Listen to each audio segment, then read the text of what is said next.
పేపర్‌లో 3,00,000 ఇల్లు అని అడ్వర్టైజ్‌మెంట్ ఇచ్చినప్పుడే నేను అనుమానం వ్యక్తం చేసేది. ఏదో గందరగోళంగా ఉంది అన్నటువంటిది. ఇప్పుడు జగన్ దాని మీదన ఘాటైన స్పందన చెప్పుకొచ్చారు. చంద్రబాబు గారు మీ కథ, స్క్రీన్ ప్లే, దర్శకత్వంలో విజయవంతంగా నడుస్తున్న క్రెడిట్ చోరీ స్కీమ్ చాలా బావుంది.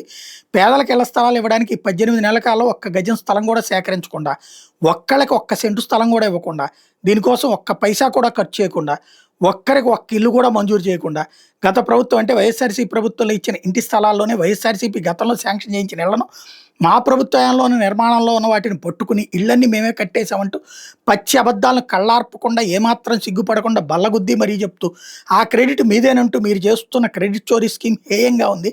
ఇతరుల కష్టాన్ని తన గొప్పతనంగా చెప్పుకునేవాడు నాయకుడు కాదు, నాటకాల రాయుడు అంటారు. మీరు ప్రారంభించామని చెప్పుకుంటున్న 3,92,000 ఇళ్లలో ఒక్క ఇంటి పట్టా కూడా మీరు ఇవ్వలేదు, ఒక్క ఇల్లు కూడా మంజూరు చేయించలేదు. ఆ 3,92,000 ఇళ్లలో 1,40,010 ఇళ్ళు మా హయాంలోనే పూర్తయ్యే దశలో ఉన్నవే. మరో 87,380 ఇళ్ళు స్లాబ్ లెవెల్ వరకు మా హయాంలోనే కట్టించినవే. స్లాబ్ కంటే కింద స్థాయిలో మరో 66,845 ఇళ్ళు మా హయాంలో నిర్మాణంలో ఉన్నవే.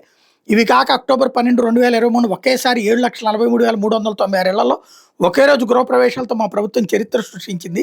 ఇన్ని వాస్తవాల కళ్ళ ముందే ఉన్న అసలు వైఎస్ఆర్‌సీ ప్రభుత్వం ఏమీ చేయనట్టుగా, మీరే అన్నీ చేసినట్టుగా పచ్చి అబద్ధాలు ప్రచారం చేస్తున్న మీ స్కీమ్ చాలా హేయం. మా హయాంలో 71.8 వేల ఎకరాల్లో 31.19 లక్షల ఇళ్ల పట్టాలను అక్క చెల్లెళ్లకు ఇచ్చి వాళ్ళ పేరు మీదనే రిజిస్ట్రేషన్ చేయించాం.